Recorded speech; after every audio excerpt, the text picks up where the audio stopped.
Deus é bom. Gente, nós estamos aqui na nossa quarta mais, na terceira noite, onde nós estamos sendo edificados, fortalecidos, abençoados pelas ministrações dos jovens da nossa igreja que têm vindo aqui nesse altar. E hoje nós temos a alegria, o prazer, o privilégio de ter mais um jovem da nossa casa, da nossa igreja, ministrando a palavra para você. Você está pronto para receber? Amém. Então eu queria que vocês recebessem com muita alegria, uma salva de palmas, nossa irmã Bianca.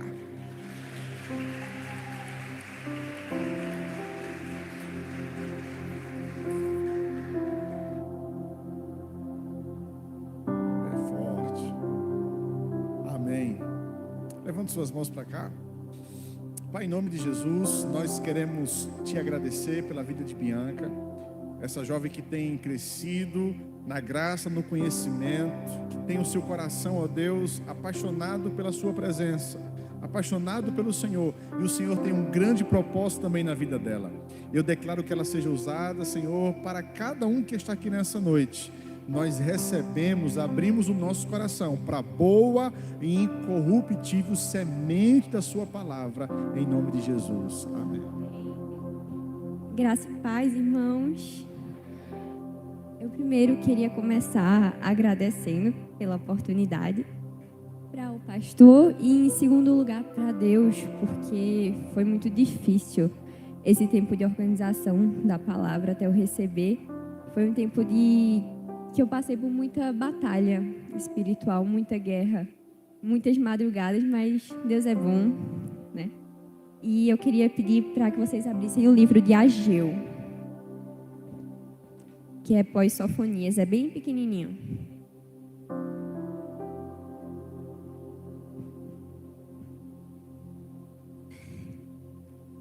Ageu foi um profeta levantado quando, após o cativeiro da Babilônia, que os irmãos, eles voltaram, né, após os 70 anos, e eles voltaram, e Ageu foi um profeta levantado em uma das missões da volta. Foram levantados 3 profetas, e Ageu foi levantado para a reconstrução do templo, porque quando eles voltaram, antes havia o templo de Salomão, mas o templo de Salomão foi destruído, e a missão agora era restaurar um novo templo. Porém, por causa de algumas discussões, essa reconstrução foi começando a ficar negligenciada. Então, Ageu foi um profeta que foi levantado para falar disso. Então, no versículo 1, começa assim: No primeiro dia do 6º mês do 2º ano do reinado de rei Dário, a palavra do Senhor veio por meio do profeta Ageu ao governador de Judá, Zorobabel, filho de Saltiel, e ao sumo sacerdote Josué, filho de Josadac, dizendo: Assim diz o Senhor dos Exércitos, esse povo afirma, ainda não chegou o tempo de reconstruir a casa do Senhor. É uma coisa que a gente faz muito, que a gente às vezes acha, né, que temos uma sabedoria maior que a do Senhor e que não é o tempo da gente vivenciar certas promessas, né? Eu, por exemplo, estou no 3º ano, eu sou vestibulana, então eu tenho um tempo apertado. Como meu irmão faz faculdade, ele tem um tempo apertado, a minha mãe trabalha, tem um tempo apertado, e isso a gente vai levando durante muito tempo. A gente vai negligenciando o tempo do Senhor porque a gente acha que as coisas que nós temos para agora são muito mais importantes, né? A gente lê que buscar primeiro o reino de Deus, que as demais coisas serão acrescentadas. Mas muitas vezes as coisas não estão sendo acrescentadas porque a gente não está buscando primeiro o reino de Deus. Então, a gente fala que a Bíblia é algo muito atual porque é uma coisa muito atual, que é a acomodação. E que a gente vê muito que muitos jovens, eles caem no mito que deixa o tempo fluir, deixa o tempo levar, e a gente não precisa ter pressa, mas a gente precisa ter pressa, sabe? Porque é chegado o tempo que não haverá mais misericórdia. E a gente vê tantos irmãos que se encontram perdidos, jovens como nós, que se encontram perdidos. Então não é mais tempo de se acomodar, né? Quando a gente vê lá em Mateus, Pedro, Tiago e João no barquinho, que Pedro se levanta e ele vai em direção ao Senhor e anda sobre as águas. Pedro, ele só andou sobre as águas porque ele teve a coragem de se levantar para andar sobre as águas. Ele foi o único ali que saiu da acomodação. E enquanto todos os outros, estava Pedro, Tiago e João, enquanto Tiago e João, eles iriam dizer assim: eu vi Pedro andando sobre as águas, Pedro iria dizer: eu andei sobre as águas. Chegou o tempo de parar da gente só contar milagres que aconteceu com outra pessoa. Chegou a hora da gente protagonizar. Chegou o tempo da gente protagonizar milagres sobre nossa casa, sobre nossos filhos, sobre nossos pais, dentro da nossa família. E Deus diz: só é possível vivenciar um milagre se sairmos da acomodação. É como também Caim e Abel, né? Deus se agradou da oferta de Abel, porque Abel entregou a primeira parte. Não foi aquilo que sobrou, aquele tempinho que sobrou. Aquele restinho foi a primeira parte. Então, a gente precisa lutar para preservar a palavra de Deus, o Espírito de Deus dentro de nós. Até porque Deus nos chama de luz do mundo, porque o candeeiro, ele queima, né? Ele acende a luz, ele tem todas aquelas chamas, mas o candeeiro, ele só queima por causa do azeite que está dentro. E Deus quer jovens, Deus quer pessoas que estejam prontas para deixar aquele azeite preservado. Mas a gente prefere se acomodar. A gente prefere ter medo e deixar acontecer, mas não é mais tempo de deixar acontecer. É tempo de preservar o azeite. E no versículo 3, ele fala assim: por isso a palavra do Senhor veio novamente por meio do profeta Ageu. Acaso é tempo de vocês morarem em casas de fino acabamento, enquanto a minha casa continua destruída? Agora sim, diz o Senhor dos Exércitos, vejam aonde os seus caminhos o levaram. Vocês têm plantado muito e colhido pouco. Vocês comem, mas não se fartam, bebem, mas não se satisfazem, vestem-se, mas não se aquecem. Aquele que recebe o seu salário, recebe para colocá-lo numa bolsa furada.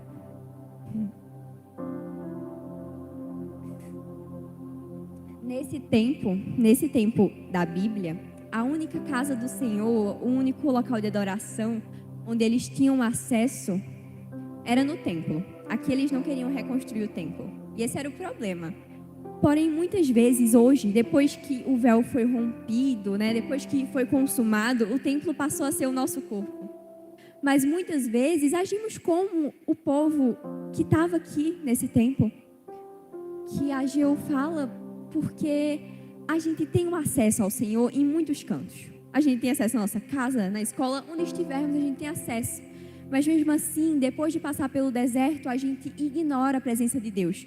Porque no momento de dificuldade, no momento de deserto, é muito fácil a gente virar adorador e vir para a igreja o tempo todo e manter constância no Senhor e ler a palavra, mas depois que passa a gente esquece. E Deus, mesmo com toda a sua grandeza, conhecendo célula por célula o nosso corpo, Ele sabe que a gente vai fazer isso. Ele sabe que esse povo iria abandonar Ele, não iria querer reconstruir o templo, e Ele sabe como nós, depois de passarmos pela dificuldade, vamos negligenciar o tempo com Ele. Vamos estar cansados demais, vamos ter preguiça ou não é a hora certa. Ele sabe que a gente vai fazer isso. E Ele, com toda sua infinita bondade, nos perdoa. Mas é como eu digo, há um tempo que não haverá mais a misericórdia. Não haverá o dia seguinte, não haverá, na próxima segunda-feira eu começo a fazer meu devocional certinho. Não haverá mais. É agora. É agora o tempo de preservar o azeite.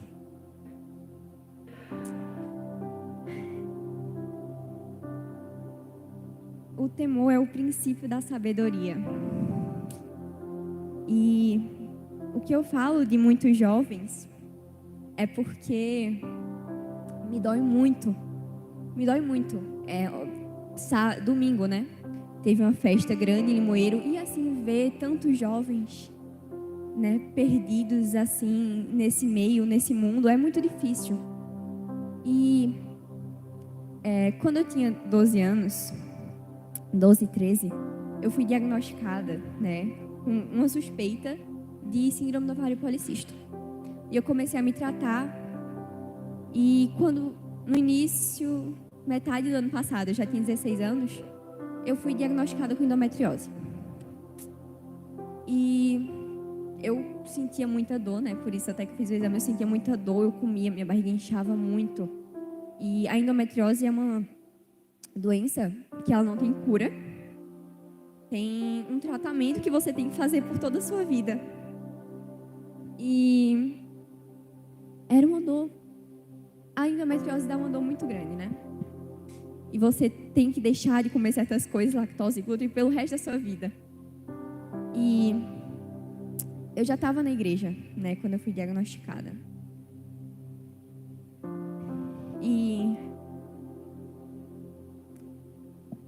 chegou um momento que eu percebi que eu tinha autoridade para me curar, para o Senhor me curar. E eu orei, e eu fui curada. E hoje eu não sinto mais dor nenhuma. E o que dói para mim é saber que muitos jovens estão se prostituindo, estão em drogas, estão em vícios, em ideologias. Vejo gente tão perto, mergulhado nisso. E saber que aqui a gente vivencia do melhor, da boa parte, do que fica. E é isso que me dói. E por isso que a gente não deve se acomodar, irmãos. Porque Deus quer que a gente chegue naqueles jovens. Deus quer que a gente chegue naqueles locais. E que todas as pessoas vivam os milagres assim como eu vivi. Deus quer. Quando a gente não está com o Senhor, a gente nos sente o tempo todo frustrado. Sente que o tempo todo falta alguma coisa. Eu vi uma pregação que ele dizia que é como se a gente subisse uma escada do sucesso, mas não tivesse apoiado sobre a parede certa. E a gente vai subindo, a gente sobe e não está apoiada. E quando chega lá, a gente não se satisfaz o tempo todo. Mas com Deus não é assim.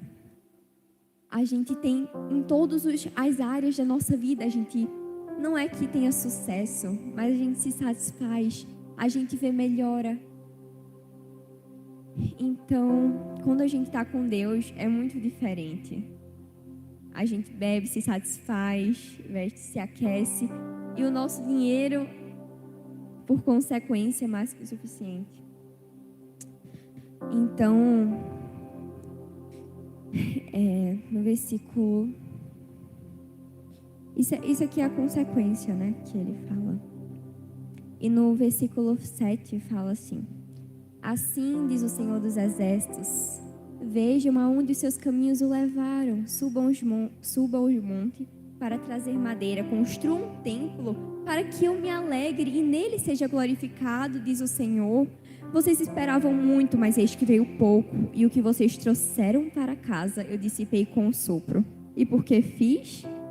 Pergunta o Senhor dos Exércitos.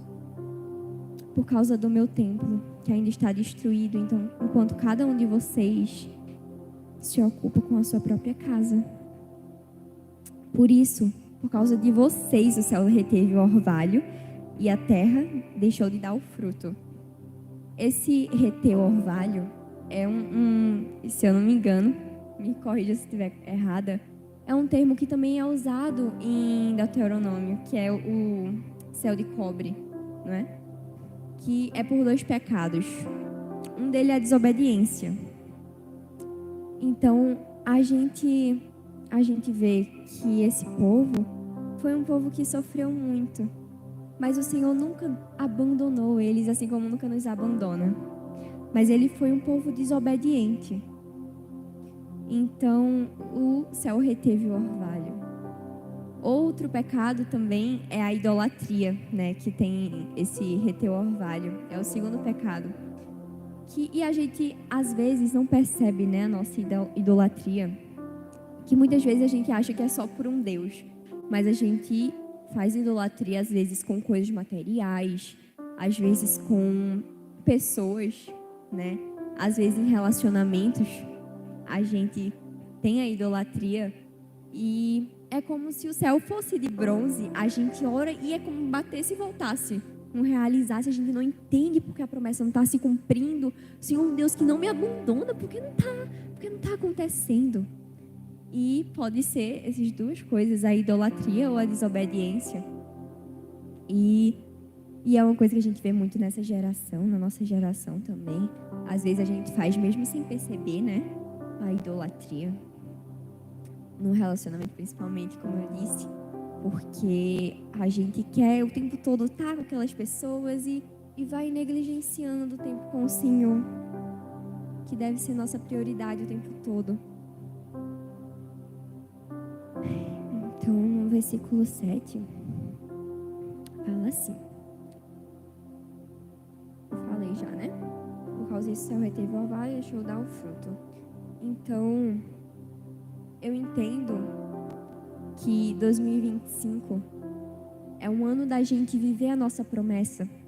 2024 trouxe para nós, com certeza, muito aprendizado, mas que o principal desses aprendizados sejam que nada é possível sem o Senhor. Que todo o deserto que passamos, que todas as dificuldades que passamos sirvam de aprendizado para nós. Que nós não deixemos o Senhor quando estamos no momento de vitória, quando estamos no momento de glória. Porque se você está aí hoje, nesse local bom que você está, se você está vivenciando as melhores coisas da sua vida, é porque o Senhor te proporcionou isso. Então, que a gente aprenda isso e leve esse ensinamento de 2024 para que a gente possa andar no Senhor o tempo todo. Porque tudo dele, por ele, para ele, são todas as coisas. Então, que a gente possa fazer isso para não se viver frustrado, como eu disse, porque quando a gente está no mundo, quando a gente está fora do evangelho, né? A gente vê muitas pessoas que se encontram extremamente frustradas porque escutam aquilo que as pessoas externas falam. Às vezes um amigo, às vezes qualquer pessoa que fala coisas de você e você se frustra, que você não é capaz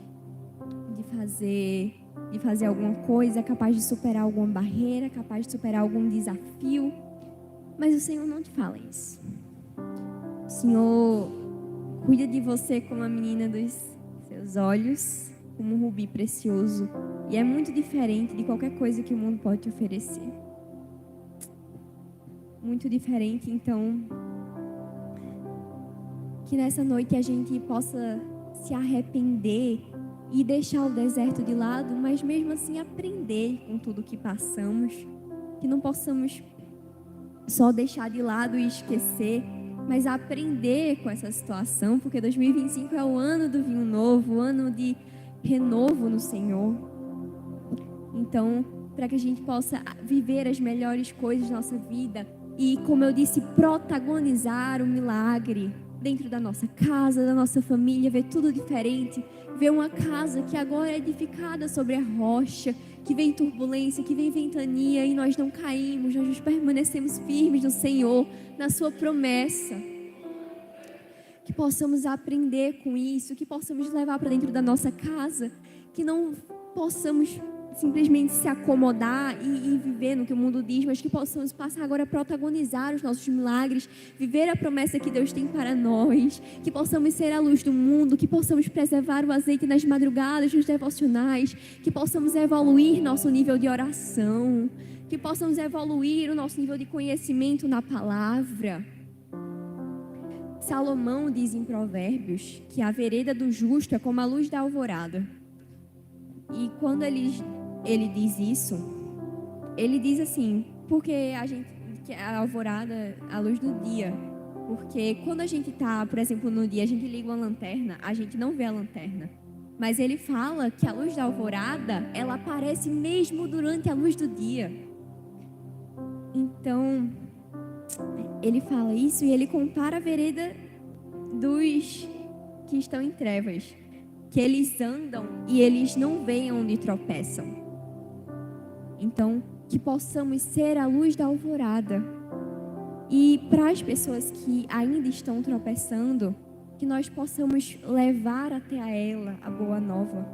Porque muitas vezes elas não tiveram a oportunidade de ter isso que nós temos. Então, que nós possamos levar isso e é isso.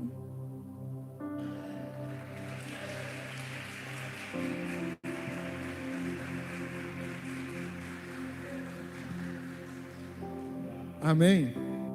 Que Deus continue te usando, tá, Bianca? Com a tua simplicidade, com a sua forma de trazer a palavra, e que Ele possa sempre preservar esse azeite que está sobre a sua vida. Amém. Irmãos, tudo que Deus mais ama é o nosso coração puro diante dEle. Tudo que Deus mais ama é o nosso coração totalmente voltado para Ele. O ano de você romper, um ano de você viver coisas novas, Deus vai tirar coisas velhas. E muitas vezes algumas coisas velhas vai doer, algumas coisas velhas a gente às vezes se tornou, como ela falou, as pessoas não tornam coisas idólatras apenas pessoas. Não, pessoas tornam coisas idólatras, coisas materiais. Mas nós precisamos entender que só existe um ídolo no nosso coração, que é o Senhor Jesus. E eu quero falar essa palavra para você hoje à noite. Qual tem sido o ídolo que tem regido a sua vida? Qual tem sido o ídolo que tem sentado na cadeira que é do Senhor? A cadeira que é dele, só deixe ele sentar. Deus tem algo a mais. Deus tem algo grande. Mas para que a gente possa desfrutar disso, Ele precisa estar entronizado no seu lugar. Amém? Eu quero que você fique de pé. Glória a Deus. Doce presente, Canta essa música. és meu abrigo, meu protetor, em ti confio. Queremos confiar em você, Senhor. Mesmo sem eu posso ver que tua promessa está de pé, irá se cumprir. Quem sou eu Para questionar Deus fiel, Tu és Deus, e Tua palavra está de pé. Quem sou eu? Quem sou eu para questionar Deus fiel? Tu és Deus, e Tua palavra está de pé.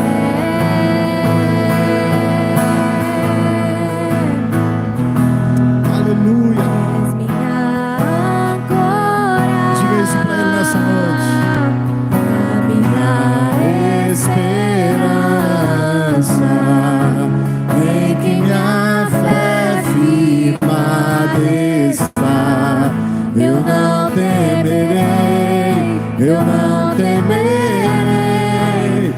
És minha âncora, a minha esperança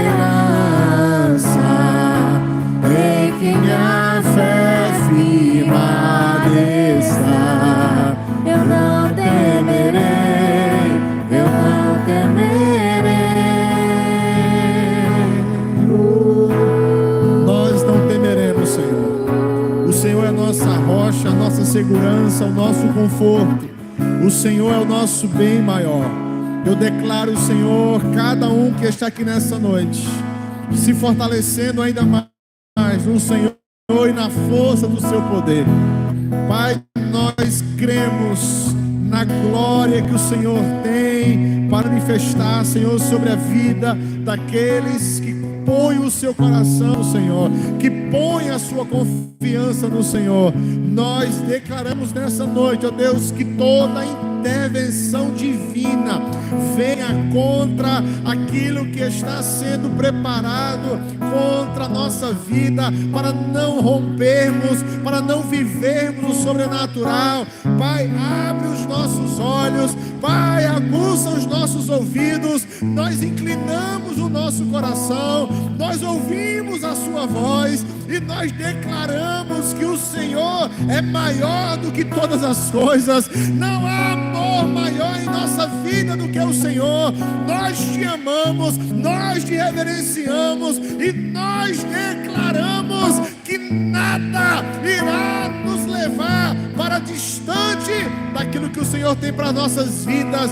Eu abençoo, Senhor, os jovens dessa igreja, cada um, Senhor, que tem ministrado neste altar, como nós temos sido abençoados e edificados. Eu abençoo os demais, para que o Senhor também desenvolva neles, Pai, a unção que o Senhor confiou. Eu declaro eles se despertando para esses dias, os dias de preparação para a vinda do seu Senhor. Eu abençoo, Senhor, as famílias, eu abençoo todos que estão aqui neste lugar. Este é um ano de movimento, aonde o Senhor não vai nos deixar parado, aonde nós vamos viver os nossos milagres, nós vamos contar os nossos milagres, nós vamos contar os feitos do Senhor, em nome de Jesus, em nome de Jesus. Levanta a sua mão comigo e diga assim: eu vou contar os meus milagres.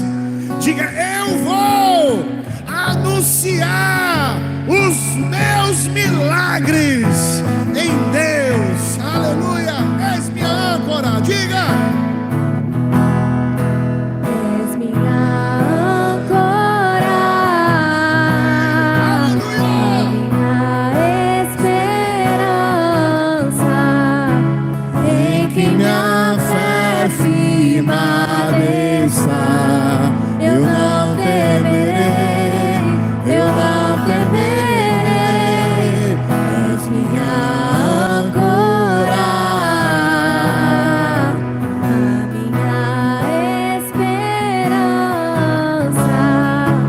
em que minha fé firme está. Eu não temerei, eu não temerei. Aleluia. Glória a Deus. Se há alguém aqui entre nós nessa noite que ainda não teve o privilégio de confessar Jesus como o Senhor e Salvador da sua vida, a maior decisão e a melhor decisão de todas que você pode tomar enquanto tiver vida aqui na terra é de reconhecer Jesus como o Senhor e Salvador da sua vida. Se tiver alguém aqui nessa noite, que você possa levantar suas mãos, vir aqui ao altar. Se você quer reatar com o Senhor, que você esteja aqui nesse altar, eu quero orar por você. Amém? Glória a Deus. Deus é bom. Vamos orar. Deus é um Deus de milagres. Você crê? Ele é um Deus que faz coisas novas. Você crê? Amém. Glória a Deus. Pai, em nome de Jesus, nessa noite nós queremos te apresentar, Senhor, a vida de Bilu, Senhor. O Senhor sabe, ó Deus, tudo, Senhor, que está em seu coração. E o Senhor sabe, ó Deus, de todos esses processos, Senhor, que ele tem passado. Mas eu declaro hoje à noite, ó Deus, que toda força maligna, Pai, eu declaro, Deus, que todo mal, ó Deus, que tem atormentado e levado ele para viver uma vida longe dos teus propósitos, eu declaro hoje à noite um ciclo sendo encerrado. Eu declaro, Deus, um ciclo novo iniciando. Eu declaro a unção do Espírito quebrando, ó Deus, todo mal, toda maldição. Eu declaro, ó Deus, na mente, nos desejos, no coração, da planta dos pés à cabeça. Eu declaro, Senhor, um homem regenerado. Eu declaro um homem transformado para o louvor e a glória do teu nome, porque eu creio em um Deus de milagres, e eu declaro um milagre sobrenatural acontecendo na vida dele, em nome de Jesus. Amém e amém. Amém. Você pode aplaudir ao Senhor.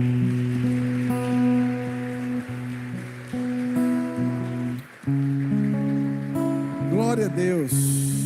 Amém. Gente, amanhã nós temos aqui encontro dos homens na igreja às 20 horas, certo? Sexta-feira nós não temos nada.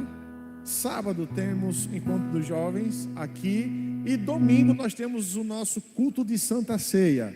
O nosso primeiro culto de Santa Ceia do ano de 2025. Eu convido você, sua família. Domingo tem dose dupla. Diga assim comigo, dose dupla. Que dose dupla? Domingo quem ministra é eu e Renata. Tá? Domingo a pastora de vocês vem com fogo do couro aqui para liberar sobre vocês a bênção dele, sobre a sua vida. Então eu quero que você prepare o seu coração, eu quero que você esteja pronto, e eu peço a você, faça desse ano um ano de consagração, faça desse ano um ano de você ter encontros com Deus. Irmãos, eu estou amando as minhas devocionais, eu estou amando os meus momentos que eu tenho tido com o Senhor. Eu digo para você, esse ano eu comecei a ler a Bíblia de uma maneira totalmente diferente de todos os outros que eu já comecei a fazer isso. E eu quero dizer para você, fica ligado, fica atento, porque Deus é um Deus de coisas novas. Ele quer acrescentar coisas em sua vida, Ele quer criar raiz dentro de você.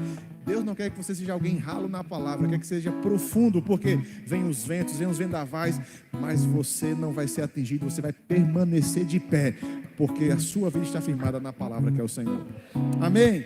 Eu declaro a bênção do Senhor sobre a sua vida hoje à noite, que você tenha uma noite ungida, abençoada, guardada, protegida, amparada, que o favor dos céus venha sobre você, sua casa e toda a sua família. Eu abençoo a vida de Bianca, e que você, Bianca, continue avançando, crescendo, prosperando no Senhor, porque tem muita gente para você alcançar com aquilo que Deus deu a você. Amém? Vai na paz, um cheiro, um abraço, você que está em casa, Deus abençoe e até domingo.